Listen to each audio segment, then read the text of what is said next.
Et si on imaginait le pire?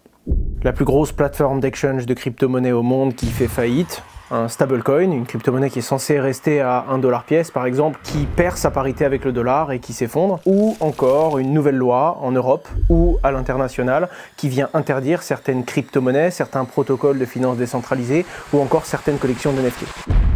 Globalement, on n'a pas envie de le faire, tout simplement parce que ça nous réconforte pas. On a envie d'imaginer son portefeuille se multiplier, on a envie d'imaginer recevoir du succès dans ses prises de décision et réaliser des profits. Et c'est justement parce que c'est pas si réconfortant que ça que très peu de gens prennent le temps de faire l'exercice. Et quand ça se produit, naturellement, on n'est pas préparé à ça et on ne prend pas les bonnes décisions. Comme à chaque fois, le fait d'avoir une stratégie et de l'avoir étudiée avant que ça ne se produise, que ce soit pour prendre des profits, des bénéfices, ou au contraire, quand on a fait une perte, quand on doit sortir d'une position parce qu'on est déjà dans le rouge, le fait d'avoir réfléchi et de l'avoir anticipé avant permet d'avoir une décision qui est plus cartésienne, qui est plus mathématique et la plupart du temps d'avoir de meilleurs résultats. Et c'est exactement ce qu'on va faire dans cette vidéo. Imaginer le pire, ça permet de paniquer avant les autres. Et si on est en avance de phase, on peut prendre une meilleure décision. On dit que quand tout le monde cède à la panique, c'est la panique qui prend le contrôle. Tout le monde a la même réaction sans réfléchir et le fait de l'avoir anticipé peut vous permettre de vous protéger mieux que les autres, mais également parfois de saisir une opportunité. De très nombreuses situations négatives peuvent être saisies comme une opportunité. Du vendeur de gel hydroalcoolique pendant le Covid jusqu'à la personne qui avait shorté le marché de l'immobilier pendant la crise des subprimes en 2008. Alors n'essayons même pas tout le temps d'en saisir l'opportunité et d'en réaliser du profit, mais rien que construire un petit peu mieux son portefeuille et se protéger davantage, c'est déjà un très bon début. Une toute dernière chose avant de commencer cette vidéo, je vais vous donner quelques exemples.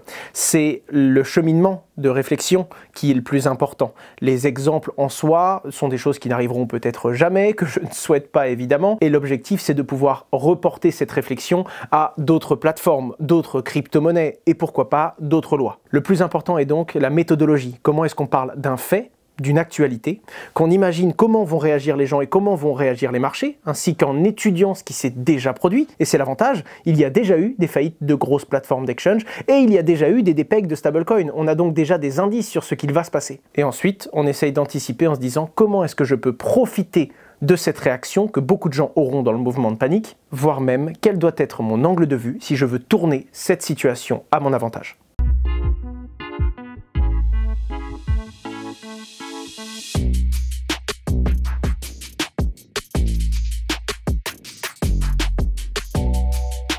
Bon, alors globalement, sur chacune des théories que je vais vous donner là, sur chacun des exemples que je vais prendre, on pourrait faire une vidéo intégrale et je pense qu'il y aura toujours quelqu'un qui pourra rajouter une réflexion intéressante ou invalider l'une des réflexions. Et c'est la première chose à avoir en tête parce que vous devez penser global, beaucoup plus macro. On aurait tendance dans cet exercice à se dire qu'est-ce que moi je ferais dans cette situation. Mais vous êtes peut-être un particulier ou une entreprise. Il y a toujours plus gros que vous, il y a des institutions financières, il y a des entreprises crypto, des entreprises qui ne sont pas de l'écosystème crypto, des gens qui vont potentiellement voir des opportunités parce qu'ils connaissent l'écosystème, et d'autres qui vont tout simplement vendre tout ce qu'ils peuvent parce qu'ils ne comprennent pas, mais ils comprennent que ce qui se passe est grave. Et c'est la première chose à avoir en tête. Se mettre dans différents points de vue et essayer de comprendre comme une vague qui se propage, qui est touché et qu'est-ce que ça impacte directement. Commençons donc par un exchange qui fait faillite. On doit prendre le plus gros exchange actuellement sur le marché. Évidemment, on va prendre l'exemple de Binance. Je ne prédis toujours pas l'avenir, je vous le rappelle, ceci est un exemple. On part donc d'un point central. Imaginons que la plateforme fait faillite. Là, il va falloir regarder des éléments qui sont contextuels. Pourquoi est-ce qu'elle fait faillite? Est-ce que, comme FTX, elle n'arrive plus à distribuer la liquidité retirée par les clients, ce qui montre qu'elle ne possède pas l'argent de ses clients et qu'il y a un problème beaucoup plus grave? Ou est-ce que, par exemple, elle doit arrêter ses activités suite à une décision de justice? Ça n'aura pas du tout le même impact et la panique ne sera pas forcément nécessaire. Si c'est la loi qui décide que Binance n'a par exemple plus le droit d'exercer, les utilisateurs pourront normalement retirer leurs fonds. Il ne faut donc pas confondre la solvabilité d'une structure qui peut être remise en cause ou le droit d'exercer ou non. C'est ce qui fait par exemple qu'il n'y a pas eu de panique sur Binance à l'époque où on savait qu'il y avait des charges contre son CEO CZ et qu'on attendait le dénouement. Imaginons évidemment le pire des cas, la plateforme n'est pas solvable. Tout de suite, dans les premiers moments de panique, c'est le token BNB qui va être le plus affecté. C'est la crypto-monnaie émise par la plateforme elle-même. C'est donc elle qui va être le plus affectée et tout de suite derrière les gros coins de l'écosystème Binance Smart Chain comme par exemple exemple le jeton Cake, ou encore de plus petits jetons de cet écosystème qui ont souvent des pools de liquidités décentralisées partagés avec le BNB. Ce qui veut donc dire que si le BNB baisse, ça va naturellement rééquilibrer des pools de liquidités et faire baisser d'autres jetons. Quoi qu'il en soit, si une plateforme aussi grosse que Binance se prend une claque, et on en a eu l'exemple avec FTX, ça met tout le marché dans une crise et dans un mouvement de panique. Globalement, les gens vendent leurs crypto-monnaies et le marché baisse. Même Bitcoin est affecté. Malgré tout, n'oubliez pas que les plus techniques de cet écosystème connaissent Bitcoin. Et s'il y a un incendie énorme dans la forêt des crypto-monnaies, il y a un chêne qui va peut-être perdre quelques branches mais qui va rester debout, c'est Bitcoin. Parce que c'est béton. C'est pour ça que vous allez voir des crypto-monnaies qui résistent mieux que d'autres. Des crypto-monnaies où, globalement, que Binance s'effondre ou non, ça fait peur, oui, mais ça ne remet pas en cause les fondamentaux des crypto-monnaies. Bitcoin était là hier, il sera là demain. Et même si sa valeur baisse, les gros jetons très liquides et dont les fondamentaux et la valeur intrinsèque a déjà été prouvée résisteront mieux que des petits coins d'écosystème, encore plus ceux de l'écosystème Binance lui-même. Le fait de savoir ce qui va brûler en premier vous permettra de vous positionner un petit peu mieux. De la même façon, si vous sentez qu'il y a un doute et que vous êtes trop exposé, le fait de tout vendre juste sur un doute, c'est très compliqué dans le monde des crypto-monnaies parce que des doutes, vous en aurez souvent. Mais le fait de repositionner votre liquidité sur d'autres jetons qui seront peut-être moins affectés vous permet de vous protéger un peu sans pour autant quitter la partie et sortir totalement de vos positions. Et à ce moment-là, quand une situation délicate arrive, si vous avez perdu 5, 8, 12% de moins, peut-être que vous serez quand même dans le rouge si c'est un gros mouvement violent, mais ce sera toujours ça de prix. Ensuite, on peut imaginer d'autres éléments de contexte. Imaginons que la plateforme Binance ait un problème de solvabilité, mais qu'elle ne soit pas mise en faillite, qu'elle peut encore s'en sortir si elle arrive à trouver de la liquidité. À ce moment-là, la gouvernance de la structure va naturellement faire des appels de fonds. Elle va soit essayer de lever des fonds, ce que l'on peut suivre en termes d'actualité, mais on est souvent en retard. Quand on apprend qu'elle a réussi ou pas à lever, c'est déjà trop tard et les jeux sont déjà faits. Ou alors la fondation va elle-même essayer de retrouver du cash en liquidant certaines de ses positions. Évidemment, son propre token, le BNB, mais on a déjà imaginé ce cas-là,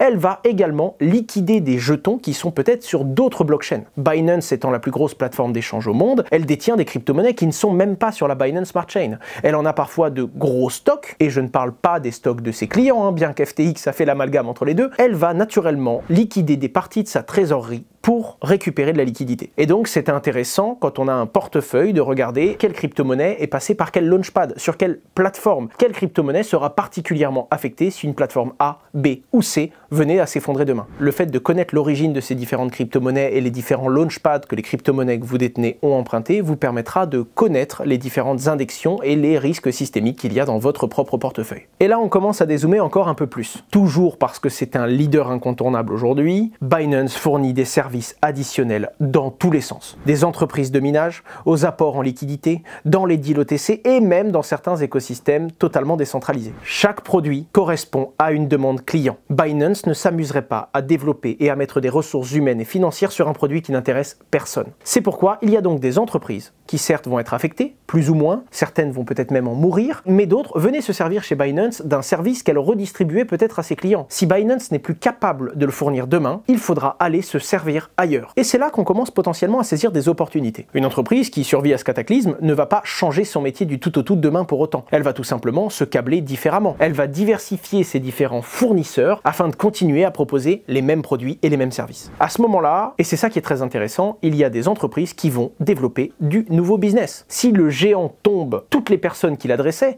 que ce soit les entreprises, les institutions ou ses 175 millions d'utilisateurs, pour rester dans notre exemple, vont se relocaliser. Ils vont aller ailleurs. Et ça, c'est très intéressant parce que ça montre deux choses. Premièrement, si la crise est une crise d'ampleur, tout va baisser. Que ce soit l'entreprise elle-même qui s'effondre, les crypto-monnaies dans leur intégralité, mais également les autres concurrents, les autres plateformes d'exchange, alors que c'est elles qui, si elles sont fiables, elles vont drainer et récupérer le besoin que ce marché a de se fournir en liquidité et le besoin de services. Et donc ça, c'est vraiment intéressant parce que ce sont ces plateformes qui, aujourd'hui, parce qu'il y a une crise, vont être affectées et vont perdre de la valeur, alors que ce sont elles qui, en réalité, factuellement et sur du moyen long terme, viennent de gagner en volume d'affaires. Et c'est pour ça que si vous avez les poches profondes et que vous avez gardé de la liquidité à ce moment-là et que vous n'avez pas trop souffert, vous pouvez non seulement attendre que certaines plateformes qui ne le méritent pas du tout et qui n'ont rien à voir avec cette situation se déprécient et perdent de la valeur, pour ensuite prendre position parce que vous savez que si elles n'en meurent pas, elles n'en sortiront que plus fortes sur du moyen terme. Il suffit de regarder ce que Coinbase a vécu à travers le bear market, la chute d'FTX et du ST, avec un cours qui descend en dessous des 40 $ unité. Et on en arrive au plus gros point où il y a très souvent des opportunités.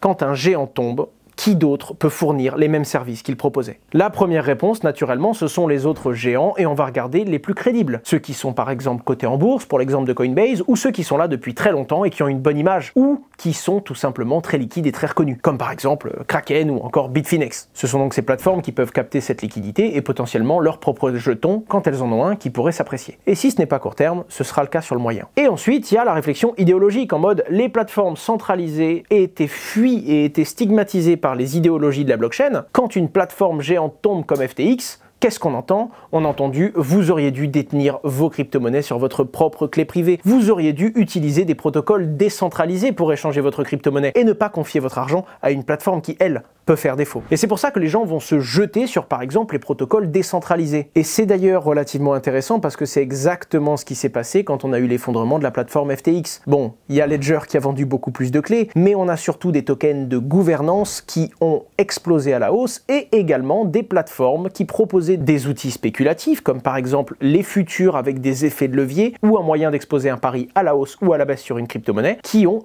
exploser leur volume, comme par exemple DYDX, GMX et tous ceux qui proposent des produits similaires. Et c'est relativement intéressant de se dire que même dans la pire des situations, il y en a quelques-uns qui profitent. Le fait de l'anticiper avant vous permettra peut-être de vous protéger un petit peu. Depuis, quand il y a un très gros doute sur des plateformes centralisées et sur des exchanges, j'ai tendance à augmenter un petit peu la part de mon portefeuille qui est exposée à des tokens décentralisés. C'était donc mon premier exemple. Alors vous l'avez compris, le fait de savoir que ça peut exister, normalement, le mieux c'est de ne pas guérir, mais c'est bel et bien de prévenir, et donc ne mettez pas trop d'argent sur une plateforme d'exchange. Quand vous mettez de l'argent, soyez sûr que vous avez besoin d'avoir la liquidité ici, de l'utiliser ou de générer des intérêts, sinon retirez-la pour la détenir dans votre propre clé privée. Malgré tout, si vous êtes exposé à un exchange et que la situation arrive, essayez de penser aux différents cheminements qui peuvent affecter votre portefeuille et potentiellement essayez de vous exposer à quelques crypto-monnaies qui, elles, peuvent se valoriser ou qui ont une raison logique de prendre de la valeur parce que le protocole va capter plus de volume ou parce qu'une autre plateforme va réussir à récupérer une partie de ce que ce géant ne traitera plus une fois qu'il sera mort.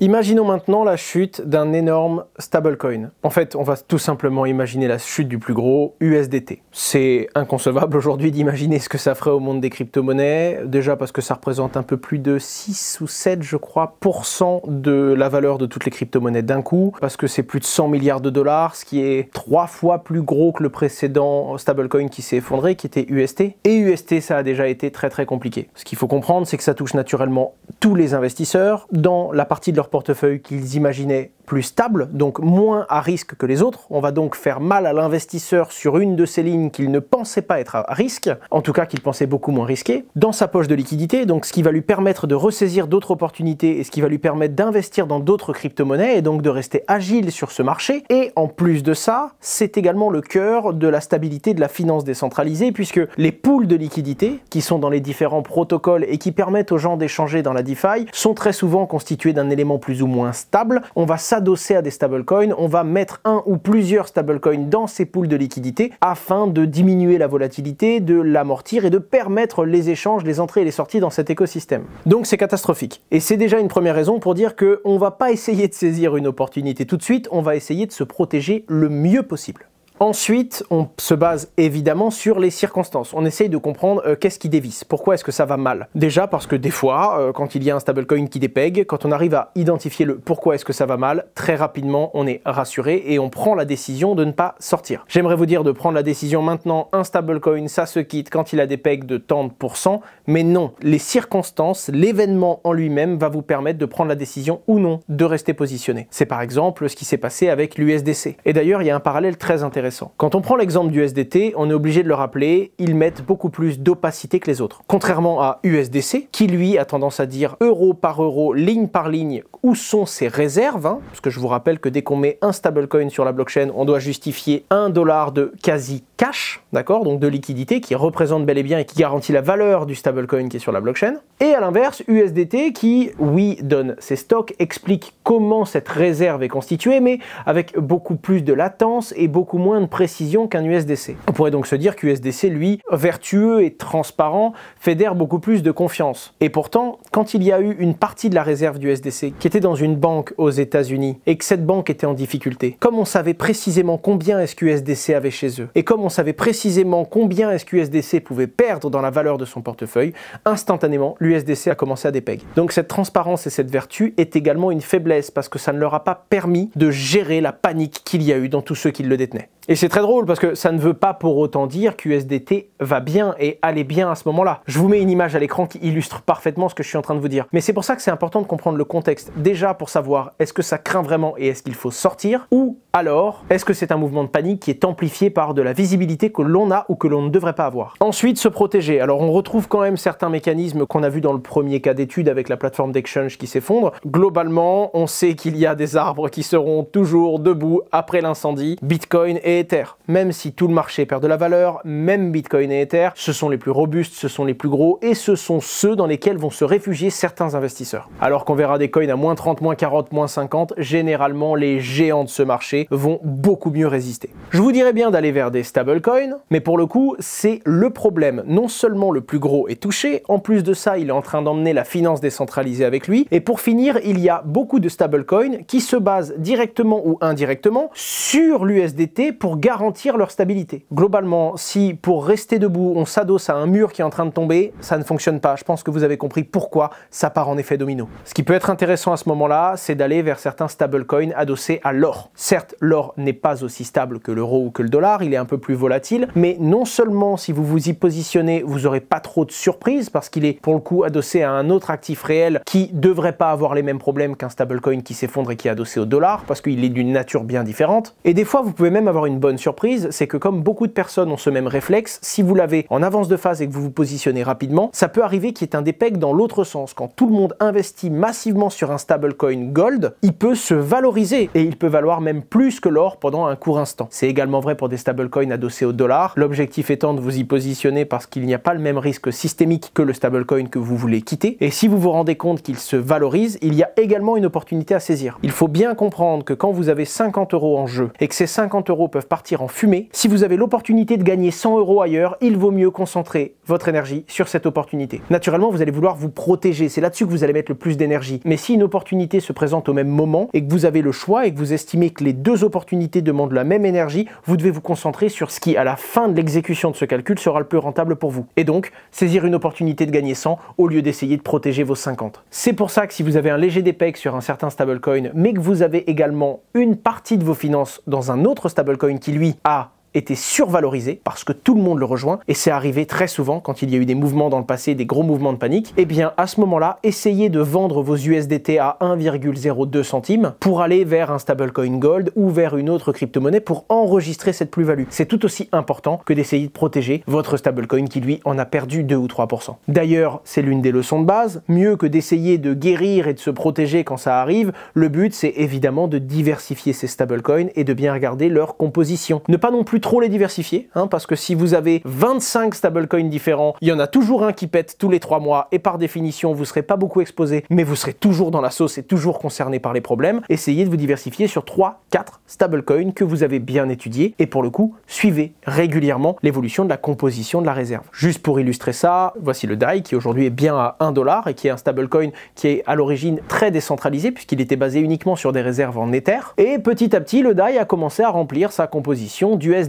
Je vous mets maintenant la photo de l'USDC au plus bas et la photo du DAI au plus bas. Naturellement, comme l'un s'était adossé à l'autre, ça avait un impact sur son prix quand il y a eu le dépeg de l'USDC. Bon, globalement pour les opportunités, il y a quelques personnes qui arrivent à en saisir. La plupart du temps, c'est quand on estime réellement que l'asset va récupérer sa parité avec le dollar, par exemple, et donc on prend la décision d'en racheter ou de ne pas vendre, mais c'est également prendre un risque. La particularité, c'est que généralement, quand vous avez un stablecoin et qu'il dépeg, on vous a obligé à en prendre un que vous n'avez pas cherché à prendre, puisque c'est la nature même de l'asset, mais il y a quand même des petits malins, ou plutôt des professionnels, qui arrivent à saisir des opportunités et à réaliser du cash dans ces moments-là. Je ne le recommande pas, parce que c'est un moment qui est tellement compliqué et délicat que ceux qui veulent jouer avec le feu se brûlent généralement, mais il y a évidemment des gens qui, eux, vont parier à la baisse, vont shorter certains coins. C'est notamment le cas quand il y a eu l'effondrement d'UST, parce que UST était un stablecoin qui maintenait sa valeur suite à l'exécution d'un algorithme qui, lui, était basé sur le token Luna. Et donc, par défaut, plus le cercle vicieux accélère, plus le stablecoin baisse, plus il faut vendre des Luna pour le maintenir, et donc il y a des gens qui ont shorté, donc parié à la baisse du Luna. Bon, vous rajoutez de l'huile sur le feu, mais globalement c'est de la finance, d'un point de vue moral, chacun doit essayer de sortir son épingle du jeu, et quand il y a une opportunité, les gens la saisissent. Et si vous vous dites que vous ne le ferez pas moralement, dites-vous que le gros du marché, lui, le fera. Bref, si vous êtes vraiment un débutant et que vous m'écoutez, n'essayez pas de rattraper un couteau qui tombe, c'est vrai dans les marchés quand il s'effondre, c'est encore plus vrai quand vous voyez un stablecoin qui dévisse. Si vous comprenez pas, essayez de protéger vos plumes, n'essayez pas d'aller jouer au grand trader qui voit l'avenir et qui prend les bonnes décisions. Il y a un petit truc qui peut être intéressant que je vous donne ici et qui m'a déjà permis de récupérer quelques profits à un moment où j'avais enregistré des pertes, donc pour compenser justement l'exposition que le marché m'avait obligé à prendre suite à un dépeg. Quand il y a des gros mouvements de panique, il y a donc des gens qui passent d'un stablecoin à un autre et il y a certains stablecoins qui valent beaucoup plus. Pendant quelques minutes, quelques dizaines de minutes, un stablecoin qui est censé être à 1 $ peut monter à 1,05 ou 1,10. C'est rarement sur les chaînes les plus liquides, quand c'est l'USDC, l'USDT ou le DAI sur Ether, naturellement comme c'est très observé, il y a énormément de monde qui le voit et qui arbitre pour corriger ça, et des fois sur d'autres blockchains, toujours sur des gros coins mais qui sont sur des blockchains beaucoup moins liquides, parce que vous le savez, il y a différents réseaux sur lesquels circulent ces crypto-monnaies, vous pouvez parfois avoir un coin qui a pris beaucoup de valeur. Pour ça, ça m'arrive, quand j'ai mes quelques stablecoins dans mon portefeuille, d'en mettre toujours une petite partie raisonnable, 5, 10, 15%, sur d'autres réseaux assez connus. Je ne vais pas sur les plus petites blockchains et les plus petits layer 2 pour le moment,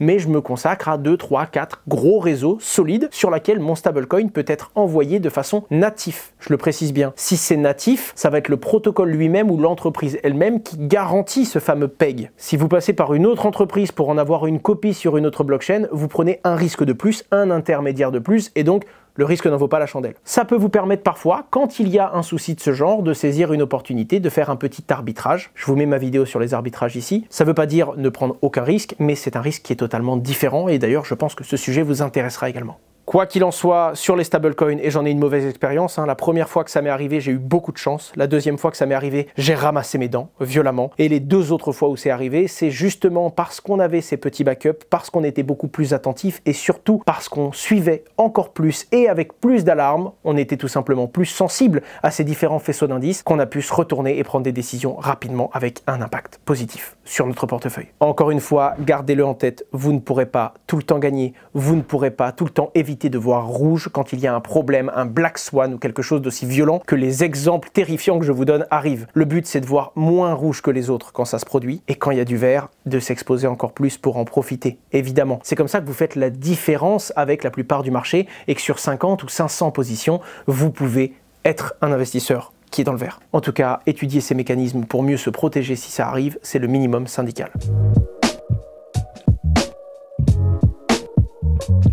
Alors on passe au tout dernier exemple, la régulation. Ça a un impact direct sur le marché, c'était vrai hier et ce sera vrai demain, c'est pour ça que c'est intéressant. Et c'est surtout le où est-ce qu'il faut regarder. Et surtout, qu'est-ce qu'on doit en tirer comme conclusion. Globalement, c'est toujours à peu près la même chose, un événement qui va autoriser ou qui va interdire certaines choses et la façon dont l'écosystème va réagir et surtout en combien de temps. La loi est longue, le calendrier politique et le calendrier légal n'est pas le même que celui des marchés. Crypto, 24/24, 7 jours sur 7, il se passe quelque chose, action-réaction. Dans le monde du droit, ça prend du temps. Et c'est ça qui peut également être un avantage parce qu'on commence déjà à voir ce qui est en train de se dessiner. On va le suivre, on va suivre l'évolution de quelque chose jusqu'au jour où c'est acté. Et là, non seulement on sait ce qui va se passer, mais on sait également dans combien de temps ça va se passer. Et donc, on va avoir le temps de voir comment ce marché s'adapte et évolue en fonction de cette décision. Ce qui est intéressant avec la régulation, c'est qu'elle va cibler certains sujets. Par exemple, ce qui est très suivi, l'une des choses que je suis beaucoup, c'est naturellement ce qui se passe avec la Security Exchange Commission aux États-Unis. Elle remet tout simplement en cause la qualification de certaines crypto-monnaies et certaines pratiques. C'est ce qui fait que Kraken n'a plus le droit de faire du stacking et que certaines cryptos sont considérées comme des securities. Et normalement, pour émettre des securities, il faut être enregistré auprès de la SEC. Et donc certains projets crypto peuvent avoir de très grosses amendes si c'est qualifié ainsi au tribunal et que le tribunal donne raison à la Security Exchange Commission et donc donne tort à ces projets. Ce qui est intéressant là-dedans, c'est que plein de conflits et plein de procès sont alignés sur la même base. Que ce soit celui de la SEC contre Ripple, une crypto-monnaie, que ce soit ce que la SEC a face à Coinbase en bourse aujourd'hui, ou le procès, les reproches que la SEC va faire à plein de projets. Donc globalement, il suffit de suivre l'ensemble de ces procès et d'attendre qu'il y ait une grande victoire ou une grande défaite pour voir la base qui va être donnée par la loi. En effet, si le juge donne raison au régulateur régulateur ou à l'une de ses entreprises ou de ses projets crypto, il va créer ce qu'on appelle une jurisprudence. Et sur cette base, beaucoup d'autres juges vont pouvoir se positionner. Alors il suffit de suivre ce cas et vérifier qu'il ne soit pas trop spécifique, parce que certaines crypto-monnaies peuvent faire défaut vis-à-vis de la Security Exchange Commission, mais ne représentent pas l'ensemble. Par contre, l'un des procès les plus suivis, c'est donc celui de Ripple ou celui de Coinbase, parce qu'il s'attaque à l'ensemble du « il nous faut des règles spécifiques pour les crypto-monnaies, vous ne pouvez pas vous baser sur la loi de OI qui définit qu'est-ce qu'un security ou non ».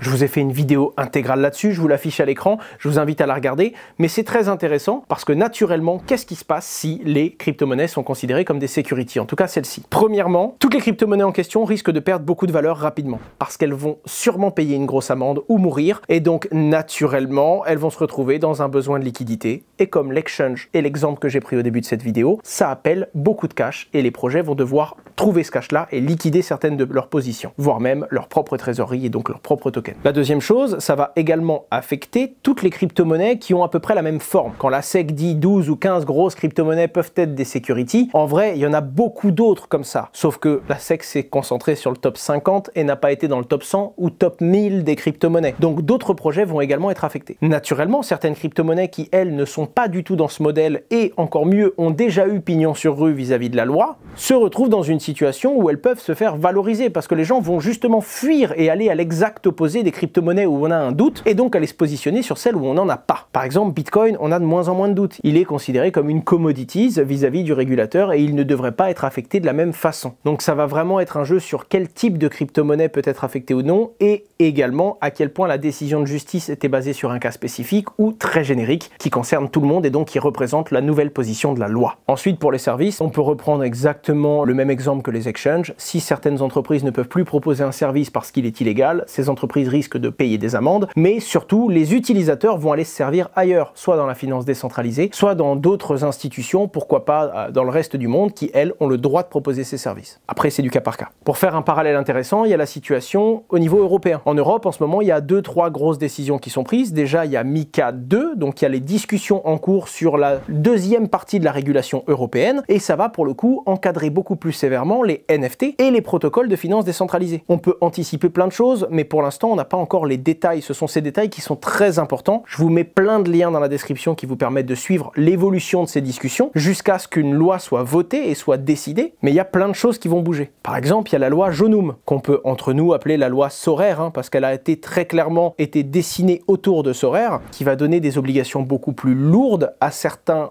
jeux blockchain à partir du moment où il y a un mélange entre certains NFT spéculatifs, une certaine gamification et donc de la liquidité qui peut entrer et sortir de ce protocole, obligeant le protocole lui-même à prendre des responsabilités et de récolter certaines informations sur ses utilisateurs. Et encore une fois, quand on aura les détails de la loi Jonum, on pourra voir exactement sous quels critères un protocole est considéré comme tel ou sous quels critères il est exempt. Alors je pourrais m'étendre très longtemps sur la loi. Il y a juste un truc intéressant que je voudrais vous donner, c'est que non seulement on a de la visibilité, c'est-à-dire que comme ça prend beaucoup de temps, même quand c'est décidé qu'on n'a plus le droit de faire quelque chose, on a souvent un délai, et donc ce délai va faire que ça ne va pas affecter tout de suite le prix des choses, et que ça va des fois être pricé dans le marché sur une longue période de temps, ce qui vous laisse le temps de vous positionner. Et la deuxième chose, c'est que certains vont donc trouver des alternatives et d'autres façons de servir leurs clients. Ces alternatives peuvent, elles aussi, être valorisées et être une bonne opportunité d'investissement pour vous. Ce qui est cool, c'est que c'est barbant. Alors pourquoi c'est cool? C'est parce que personne le fait. C'est quelque chose de particulièrement chronophage, de suivre la loi, de faire une veille tout le temps en permanence, de suivre les bons textes. Quand quelque chose est décidé, est-ce que c'est encore une décision ou est-ce que c'est voté? Si c'est voté, est-ce que c'est appliqué maintenant? Quand est-ce que ce sera voté? Finalement, où est-ce que je regarde et qu'est-ce que je regarde? Et ça, c'est délicat. C'est vraiment quelque chose de compliqué. Je commence à faire cet exercice depuis que, naturellement, la loi concerne l'évolution de nos différentes entreprises. Quand on a commencé il y a plus de 7 ans dans la crypto-monnaie, on ne savait même pas si ce qu'on était en train de faire allait être totalement encadré par la loi et si oui, comment? On a donc suivi naturellement et on a eu cette culture conformité. C'est quelque chose qui affecte violemment et qui va le faire de plus en plus sur les différents marchés. Jusqu'à la politique. Prenons l'exemple de l'Inde. L'Inde a une position très complexe sur les crypto-monnaies où elle n'est pas pour, elle ne permet pas à de gros exchanges de proposer des services, mais du jour au lendemain, quand ça va changer politiquement, ça peut ouvrir les vannes à tout et la plupart des gros exchanges du monde sont déjà positionnés sur ce pays. Et là, ça va faire rentrer massivement de la liquidité parce que naturellement, d'un point de vue démographique, c'est énorme et ça peut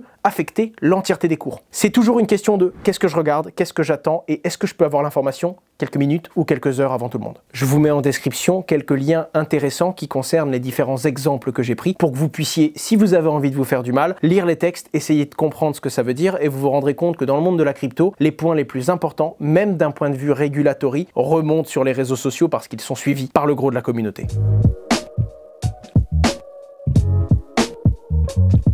Voilà pour ces 3 grosses familles d'exemples. Je sais qu'on pourrait gratter et aller beaucoup plus en profondeur. Je sais également, et d'ailleurs c'est ce qui m'intéresse, que vous avez peut-être pas le même avis. Vous allez peut-être regarder d'autres choses complémentaires quand il y a un problème avec un exchange ou quand il va y avoir un stablecoin qui perd la tête, et même d'un point de vue de la régulation. Ces commentaires-là m'intéressent. Déjà parce que ça va me permettre de me nourrir de votre expérience, en plus de la mienne, et ensuite parce que ça va me permettre de corriger certaines choses et d'être encore plus pertinent dans mes prochains contenus. Est-ce que ce sujet vous plaît? Est-ce que vous voulez un contenu similaire sur d'autres types de cataclysmes? Et si oui, lesquels? Dites-moi en commentaire. A l'inverse, on peut également voir les effets positifs et négatifs de certaines bonnes nouvelles qui naturellement vont faire monter les cours, mais qui dans un second temps vont devoir faire changer son fusil d'épaule à pas mal d'entreprises et pas mal d'investisseurs. Pour faire très simple, j'ai fait il y a quelques semaines sur ma chaîne YouTube un contenu qui récapitulait tout ce qui s'est passé depuis 2008 dans la blockchain. Les gros points, les éléments. En gros, le fameux vous êtes ici, qui est important à comprendre si un bull run est devant nous. Ensuite, le deuxième point, c'était quelles étaient les tendances attendues. Où est-ce qu'on risque de voir les plus grosses valorisation et comment fonctionne une tendance et une valorisation. Aujourd'hui, je voulais reposer les bases de quels sont les plus gros cataclysmes qui pourraient arriver et n'oubliez que ça n'arrive pas qu'aux autres. Avec tout ça en tête, vous allez mieux construire les bases de votre portefeuille, il résistera mieux aux tremblements de terre et surtout, si ça arrive, vous aurez déjà quelques bases, quelques endroits où regarder et peut-être quelques heures d'avance. Et c'est ça qui fait toute la différence. C'était Asher, j'espère que cette vidéo vous a plu. Je compte sur vous pour vous abonner à cette chaîne. J'essaye toujours de développer mon contenu et de créer un contenu pédagogique qui suit également ma propre progression et les propres expériences que je vis dans cet écosystème un petit peu fou. Au revoir!